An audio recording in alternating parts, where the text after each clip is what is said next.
Welcome to Tales and Travel Adventures. Let's visit California. Hello, my name is Mary Beth Reitner. I am a retired librarian. In 2008, I developed a program called Tales and Travel.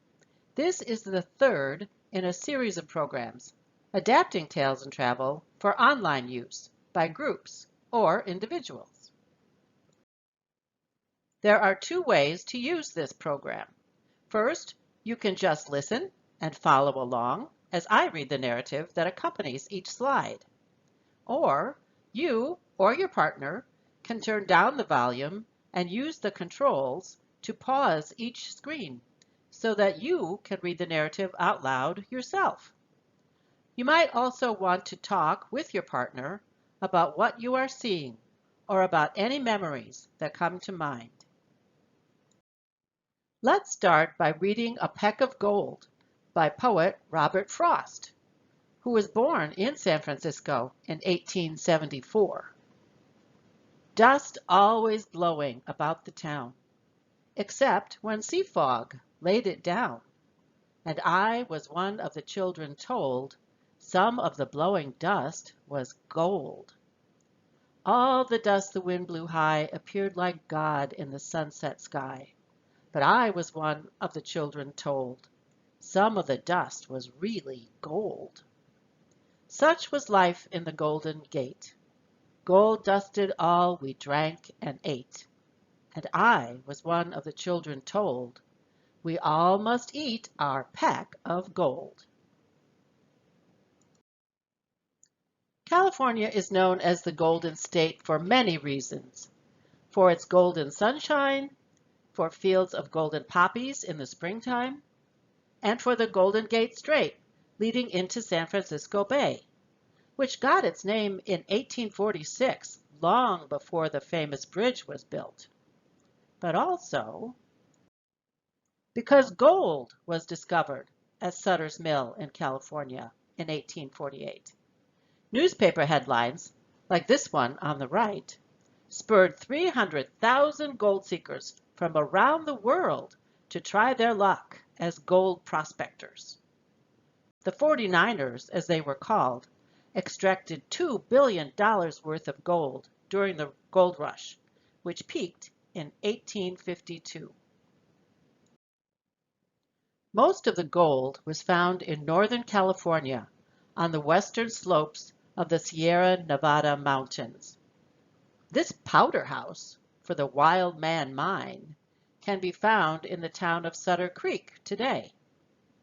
49ers used gunpowder as explosives because dynamite had not yet been invented.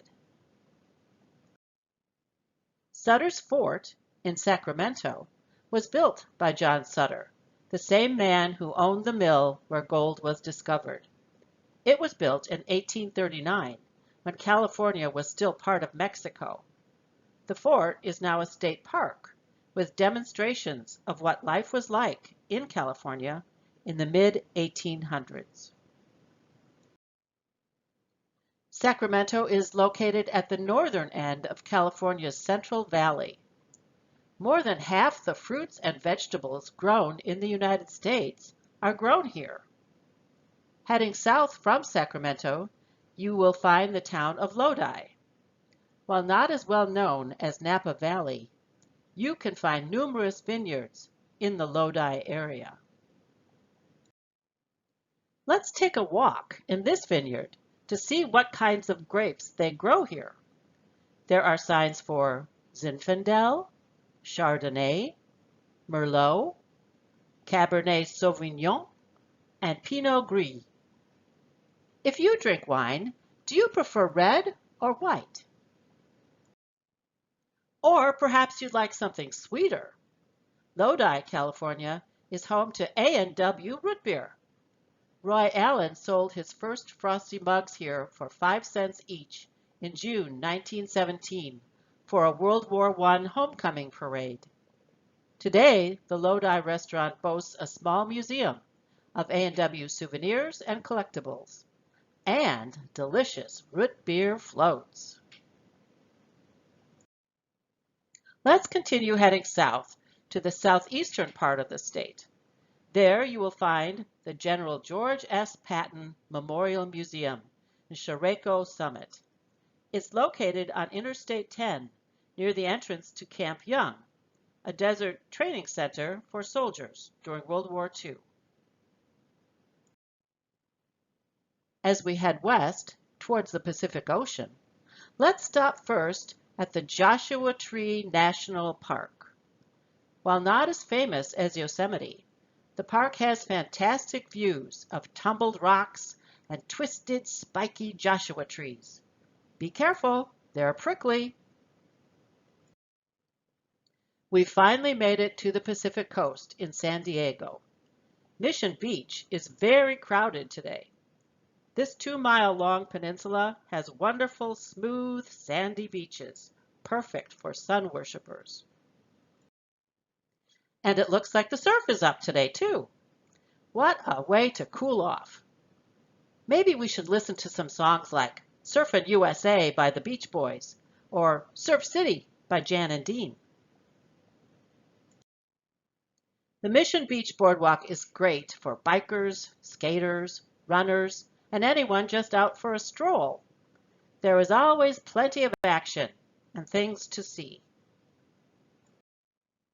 As the sun starts to set, we can watch people launching themselves off the cliffs north of the city in their hang gliders. I'm told that the air is more stable and smooth in the late afternoon, and a view of the sunset would be spectacular from a hang glider. Before we leave San Diego, let's stop at the Old Town San Diego State Historic Park to see some of the historic buildings from 1820 to 1870 that have been preserved. San Diego was the first Spanish settlement in California, established in 1769. Driving north along the coast, we come to Santa Barbara. It's cooler here, and there are fewer people on the beach and on the pier. Let's take a walk to the end of the pier. Here is the view from the end of the pier. Let's stop at one of the restaurants. I think it's time for an umbrella drink, don't you? In the hills above Santa Barbara, we find the Santa Barbara Mission, established in 1786. The current church was completed in 1820. An earthquake in 1925 damaged the towers, but the interior has stayed almost the same since 1820. Commemorative bell markers, such as this one on the left at Mission Santa Barbara, mark the historic El Camino Real, or the Royal Road.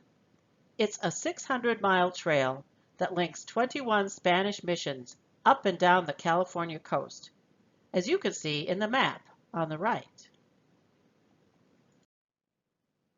As we continue driving through the Santa Rita Hills above Santa Barbara, we find more wineries. The Pacific Ocean is only a few miles away, and vineyard owners claim that this makes their California wines unique. Are you hungry for lunch? Let's stop at Pea Soup Anderson's in Buellton for their famous split pea soup. A sign says they have been splitting peas since 1924. Our last stop in California is San Francisco. Soon we'll be driving across the Golden Gate Bridge from the north into the city. Pier 39 is a part of the famous Fisherman's Wharf district. It's a popular tourist spot with shops, restaurants, and entertainment for the whole family. You can see the city proper from the pier. You can also see Alcatraz Island from Pier 39. The island was home to a lighthouse, an old military installation, and the infamous federal prison that was open from 1934 to 1963. Many of us may remember the movie Birdman of Alcatraz, starring Burt Lancaster. The island became a National Historic Landmark in 1986. The most famous residents of Pier 39 are the hundreds of California sea lions that sprawl all over the marina's docks. It's time to get in line for a cable car ride into the business district near Powell and Market Streets. 23 cable car lines were built between 1873 and 1890. Now only 3 remain. This popular tourist attraction is the last manually operated cable car system in the world. I hope the wait isn't too long. The cable cars will take us to the oldest Chinatown in North America. The residents retain their own culture and language. The streets are very steep and walking is quite difficult. Speaking of steep streets, here is the start of the most crooked street in the world. This 1-block-long stretch of Lombard Street has 8 sharp turns. It was built in 1922 to reduce the road's 27% grade. It goes only one way, downhill of course, and the posted speed limit is 5 miles per hour. Our trip ends with one last view of the Golden Gate Bridge. This ends the slides for our sightseeing trip to California. Thank you for joining me. But before you go, I have a few ideas for additional activities. If you are interested, let's start by singing the song, "I Left My Heart in San Francisco," that was made popular by Tony Bennett. I will play the melody on my flute, and you can sing along using the lyrics on the following 2 screens.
You sounded great! If you want to sing the song again, just rewind the recording back a little way. If you are using this program with someone else, the next screen will make some suggestions for starting a conversation about California. Here are some suggested topics for conversation. Have you ever visited California? Do you have any family or friends from California? What do you think of when you think of California? The weather? Beaches and ocean fun? National parks? Entertainment and attractions? History? Or anything else? Here are some additional activities. I have 2 more ideas for fun things that you can find by first searching the internet for free word search puzzles, and second, searching the internet for free coloring pages. See the next 2 screens for examples. You are welcome to download and print this puzzle to play offline or share with friends. If you are artistically inclined, you might enjoy finding free coloring pages online. Try doing a Google search with terms such as Free Coloring Pages California. Then copy and paste an image into a word processing document and print it. Thank you for visiting California with me. If you have any questions or comments, please feel free to reach me at my email address. I would also appreciate it if you would take a moment to fill out the online survey about the value of this program. This work can be freely used under the Creative Commons license shown here. Thank you again for joining me, and have a wonderful day.